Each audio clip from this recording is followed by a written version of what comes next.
story of the Ammonite fossil comes from my book Folk Tales of Rock and Stone, which was published last year by the History Press.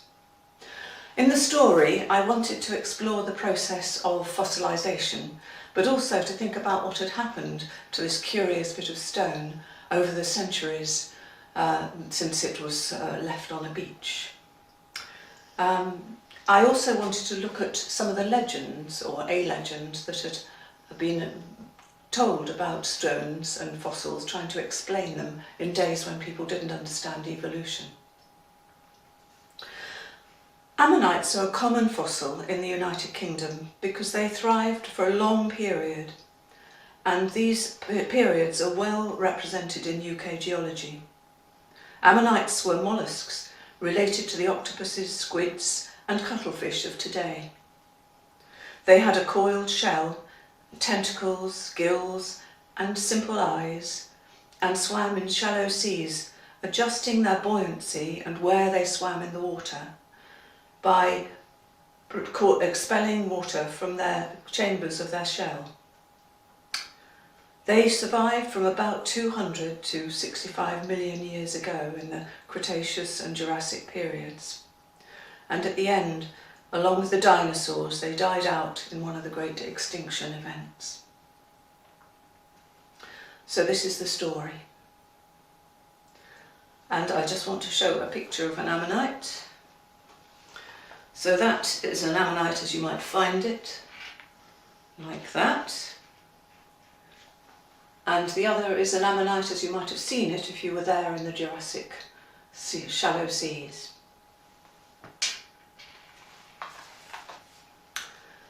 An ammonite swam through the warm Jurassic Sea. It fed continuously on the shrimps that swam all around it, and then it came to the end of its life and it died. The sea was calm at that time, and the ammonite sank to the seabed.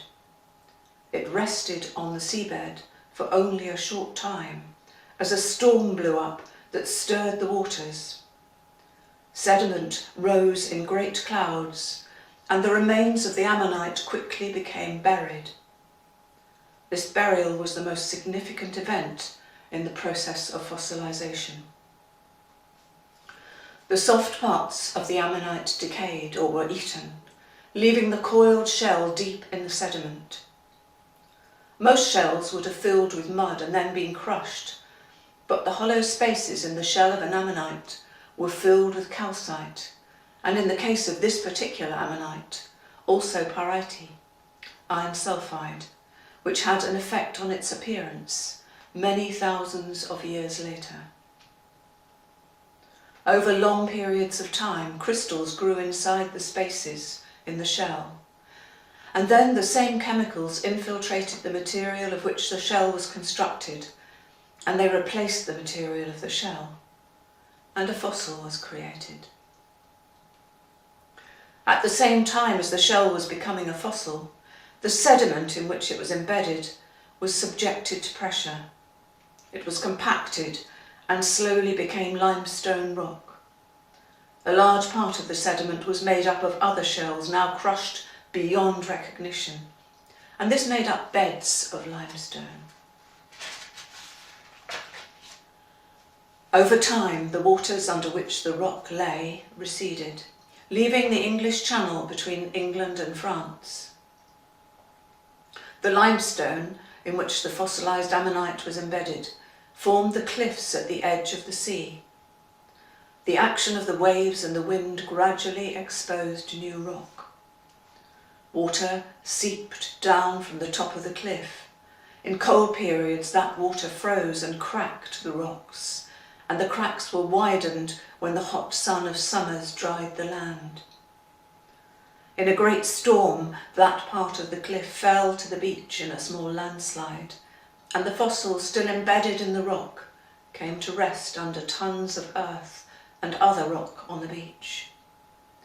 The earth and rock debris was removed a little bit at every tide, and there came a time when the ammonite fossil lay exposed. This, we shall suppose, was in late medieval times. a man walked on the beach with his son. The son bent to look at the fossil. "Don't touch that," the man said. "It be a snake down to stone." The boy stood back. "A snake?"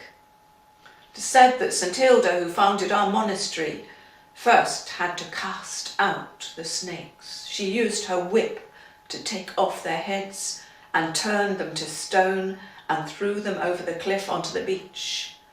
This was one of the snakes. Later in the day, the boy and some of his friends, somewhat curious about the story, went back to the beach and with borrowed tools gently broke the ammonite out of the limestone. Streaks of gold colour from the iron pyrites shone in the sun. The boy took the fossil home, and he continued to collect fossils and other interesting stones until he had quite a collection and he laid those out near his cottage.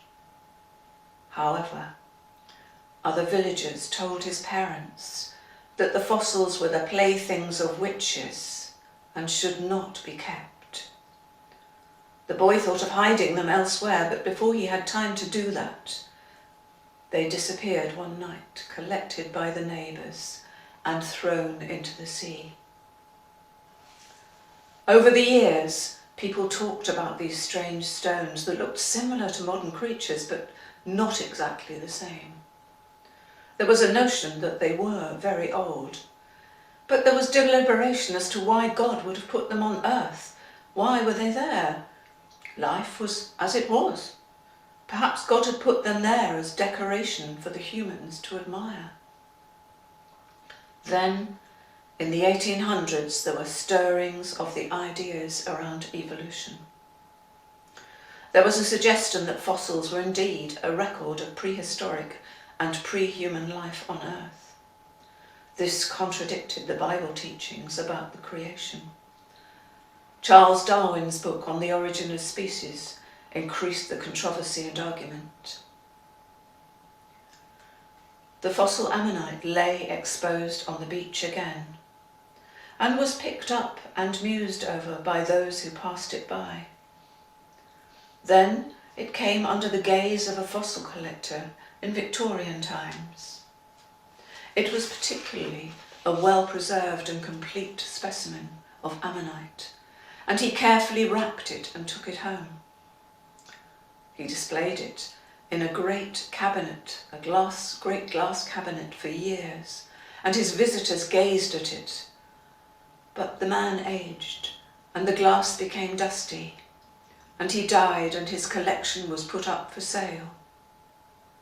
It was bought by another wealthy man, but he did not get around to displaying it, and it was stored for years in a damp and dusty cellar.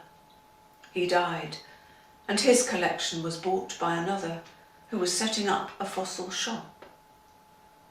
The ammonite was brought out into the light and cleaned.